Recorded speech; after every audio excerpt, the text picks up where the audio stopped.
E agora, mesa redonda, eu queria abrir os microfones para que vocês pudessem fazer as perguntas. Temos a alegria de ter ainda a presença do doutor Rogério. A criança já nasceu, né, doutor? Que bom.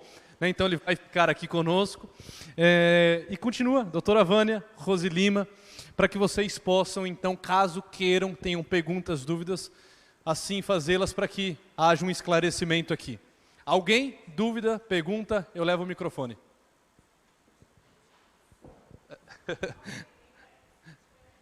Não, muitas. Muitas quantas? Alguém tem antes? Alguém tem? Tá bom, tá. Pode ser, ela só é uma. Rose, tudo bem? Quero parabenizar vocês, né? Eu gostei muito das palestras. E, para quem não conhece, eu trabalho também nessa área. Sou doula e fisioterapeuta na área da ginecologia e obstetrícia. E atuo em bastantes partos com o Rogério, né? E eu queria saber como esse parto aí que você acompanhou, que teve uma parada, né? Vamos falar parada de progressão, de quantas horas foram? 19 horas. Quanto? 19, tá. Se nesse contexto, essa gestante, ela vai, porque já estava num processo ritmado para o hospital, né? E já é considerado parada de progressão e essa gestante já está internada. Como que você atuaria ou conduziria esse parto dentro de um processo, dentro do âmbito hospitalar? Dentro do âmbito hospitalar. Porque nesse caso foi domiciliar, então dá para esperar, ter essa espera, tudo. E no âmbito hospitalar? Então, no âmbito hospitalar, por exemplo, então, por que eu, primeiro, olhando na realidade do domicílio? Então, o que me deu a segurança de que estava tudo bem? A partir do conforto dela, da tranquilidade dela, do BCF, que estava tudo dentro do esperado, a criança não acelerou, não desacelerou. Então, ela estava muito tranquila, né? Olhando para ela. Você está bem? Está tudo tranquilo? Não, estou ótima, eu estou bem. Então, a gente segue nesse contexto. E se, porventura, né, ela chega em um determinado momento, dentro desse horário, ela fala, não, Rosa, agora aqui para mim não deu, eu quero ir para o hospital porque eu quero resolver essa questão. Então, ela vai estar ciente, porque ela vai querer alguma intervenção. A partir do momento que eu entro dentro do ambiente hospitalar, para mim é muito claro que a conduta é do médico, não minha. Tá certo? Muito bem. Ok? Mais alguém? Perguntas? Andréia. Faz uma, aí a gente, né, vamos fracionar essas perguntas. Para a doutora, que eu esqueci o nome, desculpa, que eu sou péssima. Vânia. Vânia, como eu disse, eu trabalho de voluntária na maternidade, eu sou agente de saúde. E, assim, durante esse 1 ano que eu estou fazendo esse acompanhamento das gestantes, a gente tem uma grande dificuldade da colocação do DIU nessas gestantes. De 1 ano que eu estou lá, apenas 3 gestantes foram colocadas no DIU. E a gente sabe que aqui no município de São Carlos a gente tem um grande problema com a falta de métodos anticoncepcionais. Por exemplo, a gente ficou mais de 6 meses sem o Depo-Provera. Então, a gente colocava para essas gestantes, então, que o DIU seria um método melhor para elas, mas chega na maternidade, algumas vezes foi porque não tinha o material, e as outras vezes que não tinha o material esterilizado, e a outra de que não tinha profissional capacitado. Eu queria saber de você ou de alguém que trabalha, que possa responder o que de fato acontece, que não há tanta colocação de DIU, e a gente sabe que tem esse DIU disponível dentro da maternidade. Então, é assim, olha, isso é um projeto do Ministério da Saúde, então todos têm direito. O Ministério da Saúde repassa para a Secretaria de Saúde.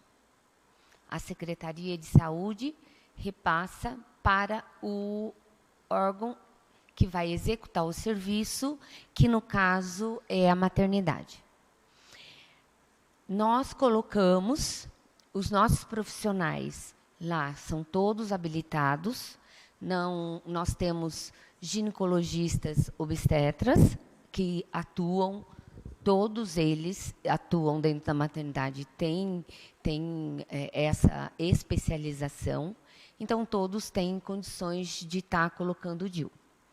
O que aconteceu é que nós não tivemos, ficamos algum tempo sem receber isso do município para dentro da maternidade.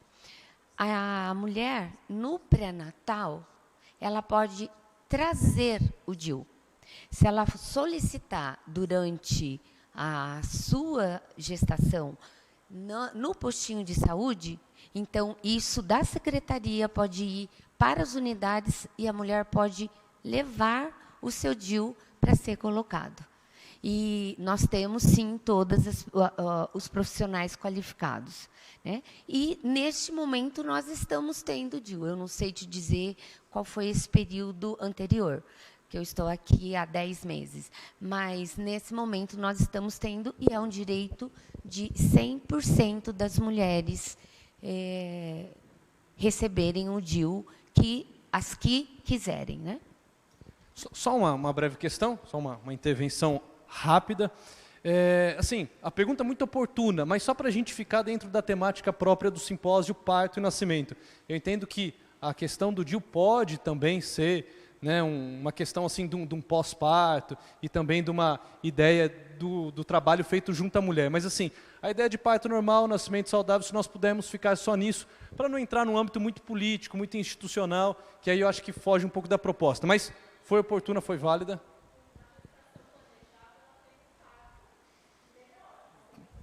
Eu entendo, só por conta da questão assim do... Ok, tá bom. Mais alguma pergunta? Não, desculpa. Claro. Na área da maternidade, ela fez a colocação do DIU, né? Quando a mulher declara o desejo de fazer a inserção, é colocado não obrigatoriamente no pós-parto imediato, mas antes da alta, todas que referem desejo é atendida sim.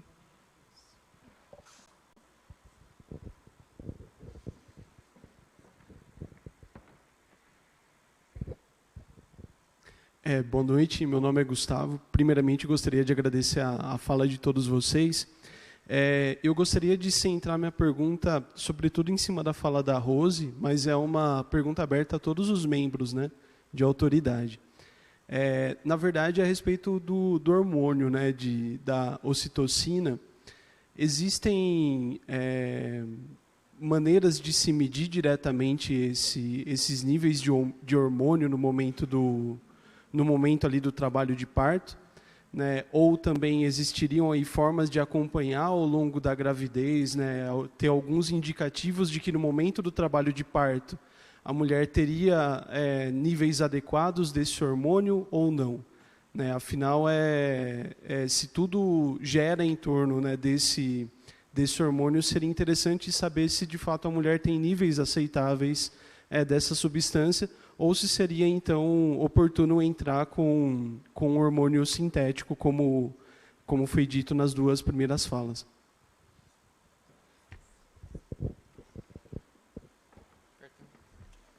Bom, basicamente, o hormônio ocitocina é um hormônio produzido pela mulher durante toda a gravidez, mas principalmente durante o parto, né? E a gente não mede dosagem, a gente mede o efeito dele, que seria as contrações.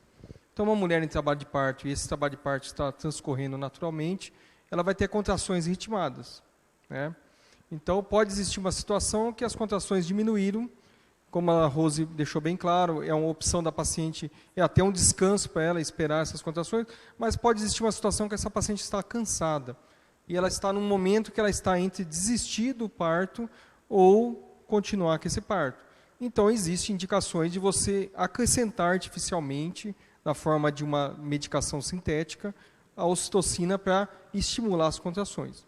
Lembrando, como a Rose disse de novo, a liberação natural da ocitocina promove as contrações. E, ao mesmo tempo, a mulher libera endorfinas, que são hormônios naturais que causam bem-estar, causam disposição, causam alegria, são os considerados os analgésicos naturais. Então, quando é um trabalho de parto natural, ao mesmo tempo que existe a dor da ocitocina, existe um afago do corpo para que ela se sinta bem. Quando você dá artificialmente, você só dá o hormônio, então você só tem a parte negativa da dor, né? Existe a necessidade às vezes, mas a gente não acaba não dosando, a gente baseia-se pela evolução do trabalho de parto, pelas contrações, e aí o resultado do hormônio é mostrado pela atividade do útero, né? E nós avaliamos a questão também da dinâmica uterina, né? Então, não tem como o doutor já bem colocou, mensurar a quantidade desses hormônios. Esses hormônios, eles se faz presente em todo o organismo feminino, sendo utilizado em maior proporção durante o trabalho de parto. Então, por isso que o profissional pode fazer ali a dinâmica uterina, quando ela tem aquelas contrações, é tão bonitinho que a gente fala, quando a mulher tem a contração melancia, todo mundo já pegou numa melancia. Então, quando tem aquela contração, que ela está na fase ativa do trabalho de parto, que você faz a dinâmica uterina, que ela tem aquela contração efetiva, acima de 45 segundos, podendo chegar a 50, 55, 60 minutos, aquela contração melancia, fala, ótima dinâmica uterina, né? Aquelas contrações efetivas. E também pela ausculta, a gente vai saber a rotação, a efetividade que aquelas contrações está tendo. Então, automaticamente, eu tenho uma clareza de que a quantidade de ocitocina presente no organismo, ela está de excelente qualidade.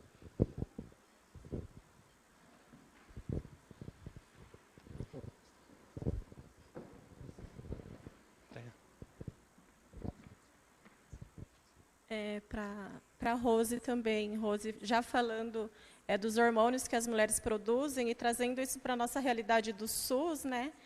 O acompanhamento da gestante, eu acredito que ainda ele é bastante falho, porque a gente não fala sobre trabalho de parto, ou pouco se fala de trabalho de parto no SUS, e aí a gente responsabiliza as meninas na maternidade sobre algo que era para ter sido feito durante 9 meses, né?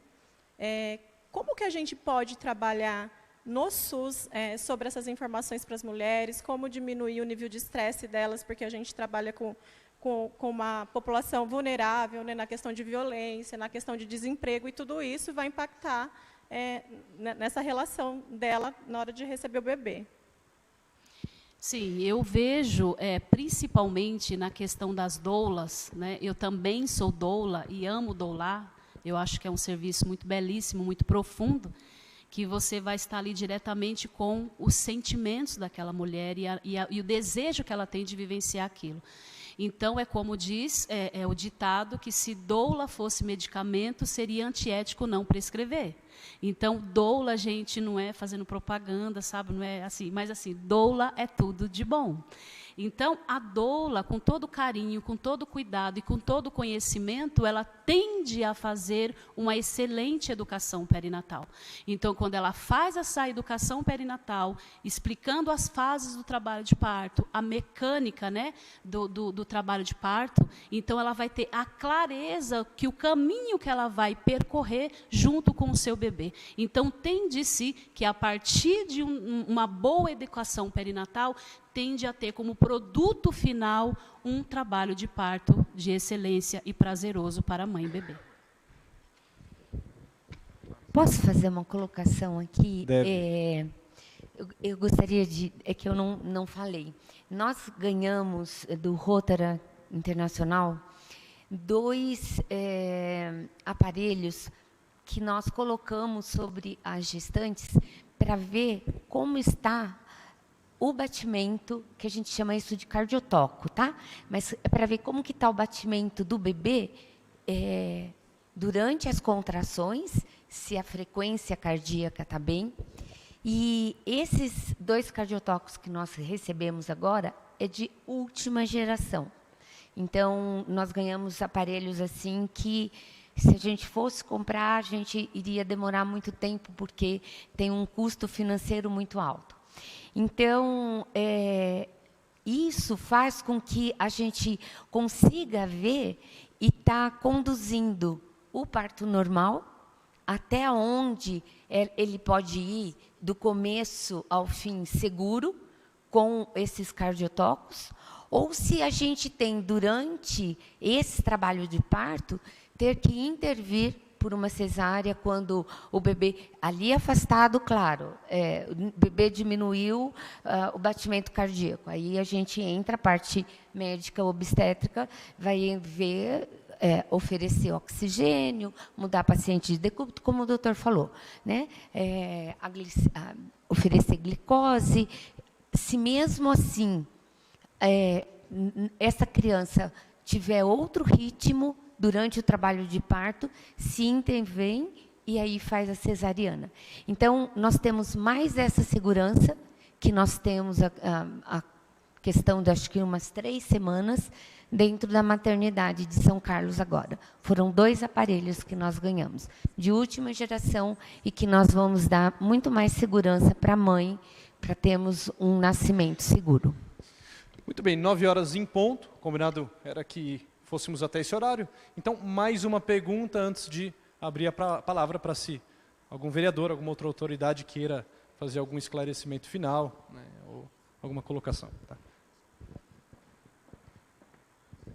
Minha pergunta seria para o Fernando, né, e para a doutora Evânia. Eu sou estudante de psicologia, estou no último ano de psicologia e desenvolvendo o TCC pensando na saúde mental da mãe, com a proposta de prevenção da depressão pós-parto. E acho que ele chegou a comentar sobre uma roda, né, de gestantes. Eu não sabia desse tipo de trabalho oferecido para a sociedade. Queria saber um pouco mais sobre qual é a proposta dessa roda de gestante, se existe uma abertura para estágio, né, para estudantes de psicologia. E queria saber também, existe o departamento de psicologia, né, com a Juliana Tedesco, né, filha do Dr. Lucão e do vereador Lucão. E queria saber, assim, existe esse departamento de psicologia, mas eu queria saber qual o tipo de trabalho oferecido pelos psicólogos da Santa Casa na maternidade, pensando num pré-natal psicológico mesmo, que é a proposta, inclusive, do TCC. E existe até um interesse em poder oferecer esse atendimento como estudante de psicologia. Então, qual é a abertura da maternidade, dessa roda de conversa para gestantes, para a gente poder atuar como estudante também, né, num trabalho de estagiário?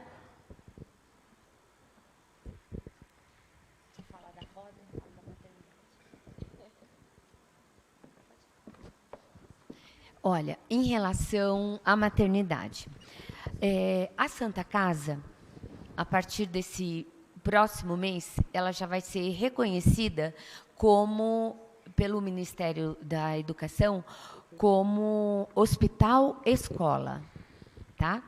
E isso abre a oportunidade para as subespecialidades.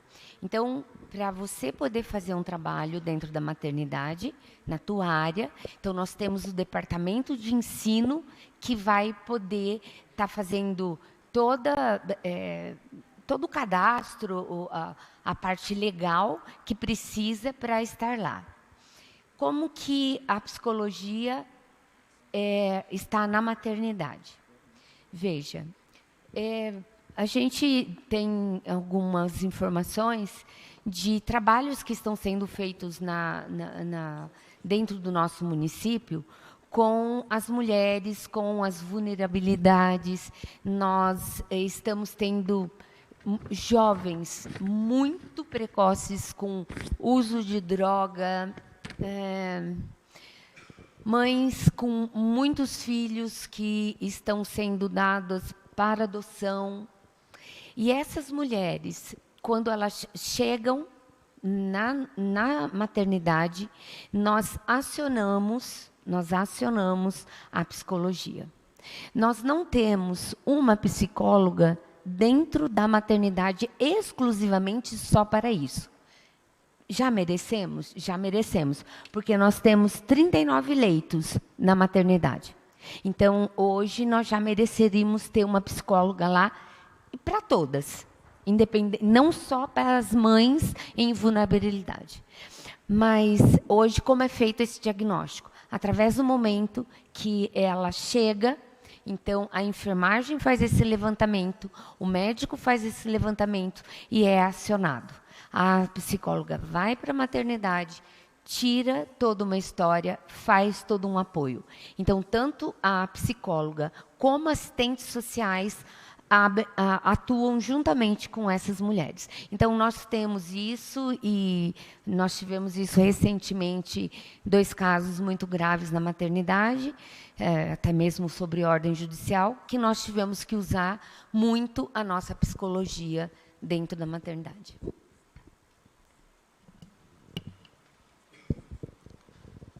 Bom, acho que a sua pergunta é importante, porque eu vou aproveitar, então, para fazer um convite.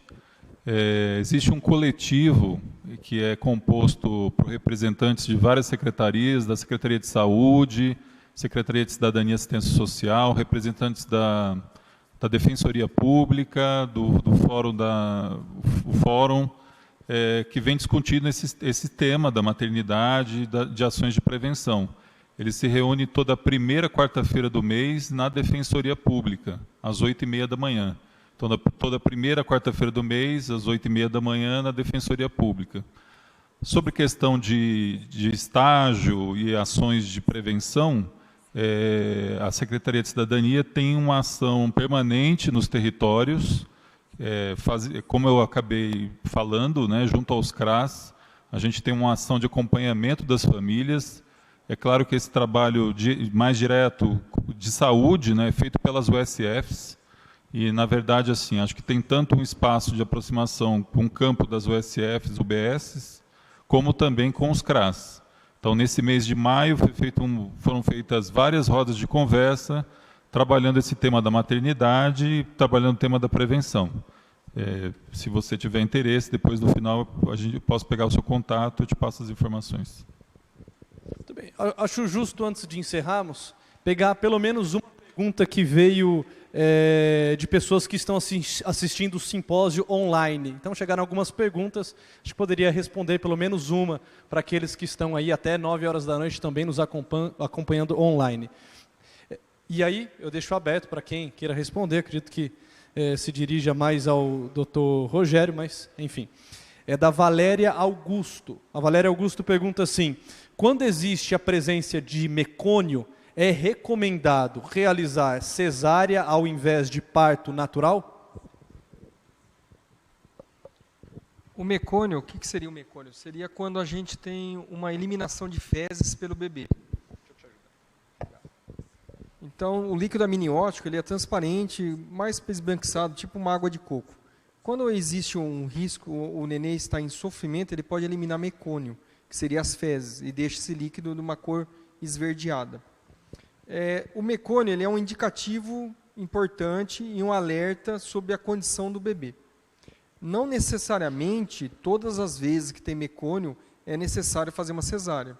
Pode ser que esteja com mecônio, o bebê esteja saudável, esteja com batimento cardíaco adequado, se a mãe está hidratada, se a mãe está com a glicemia boa, e se esse parto está ocorrendo de uma forma até rápida, a gente pode tentar um parto normal.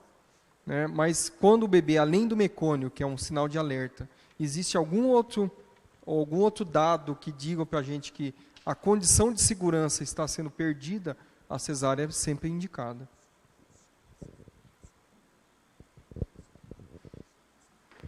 Muito bem, são 9h10, quase, tem respeito a todos que ficaram aqui, acho que seria bom encerrarmos. Presidente, o senhor quer 1 minuto, claro, perfeito, justo. 1 minuto e assim encerramos.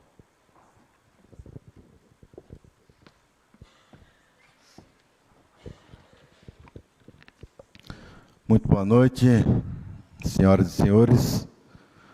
Quero cumprimentar aqui o meu colega parlamentar, vereador Luiz Henrique Kiki, nosso presidente da Comissão de Estudo em Defesa da Vida e da Família. Cumprimentar meus colegas vereadores, Edson Ferreira, Daniel Lima. Quero cumprimentar o Dr. Rogério. Muito obrigado mais uma vez por estar aqui conosco, Dr. Rogério. Rose Lima, eu não a conhecia, mas o Kiki falou muito bem de você. Veio de longe para nos ajudar. E também a doutora Vânia, da Santa Casa Municipal. Esta comissão, ela foi montada com esses objetivos. Nós não temos o conhecimento, mas ao formar essa comissão, a gente traz quem tem conhecimento, que são pessoas como vocês, que vai nos ajudar através da comissão a debater esses temas tão importantes na nossa cidade. Ana Miller também gostaria de te cumprimentar e cumprimentar vocês também, as demais pessoas. É muito importante nós debatermos esses temas, doutor Rogério, porque nasceu um prematuro na minha família. Não estava na hora dele vir. Um anjo que Deus nos enviou, o Samuelzinho, ele hoje está com 4 anos e meio. Fruto dessa prematuridade, teve algumas complicações, mas nós estamos cuidando dele. Então, atividade como essa, simpósio como esse, debates como esses, que esta comissão vem proporcionando, pode ajudar a evitar casos como foi lá na minha família. Samuelzinho, ele ainda não fala, ele ainda não anda, passou por 2 cirurgias muito extensas lá na Unicamp, em Campinas, e talvez vai precisar passar por mais um procedimento. Estou falando dele porque muitos poderão ser evitados, né, comando? Então, eu quero dizer que a Câmara Municipal, ela abre as portas, nós somos defensores número 1 da saúde pública de São Carlos. Antes da presidência, eu estive como presidente da Comissão de Saúde, defendi com unhas e dentes essa comissão, criamos grandes debates aqui.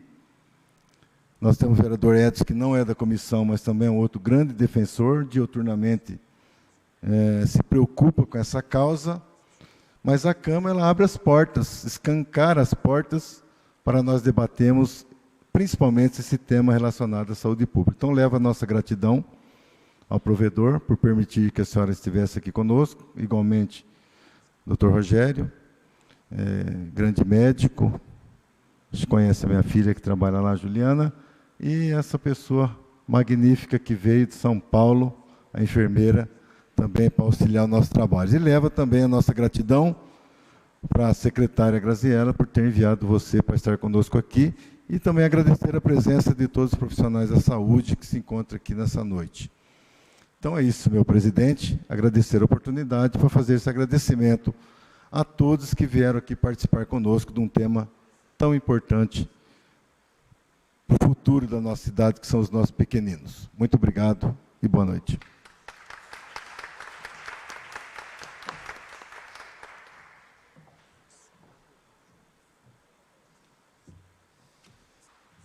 Bom, quase 9h15, já passamos aí 15 minutos, algumas pessoas até já foram embora.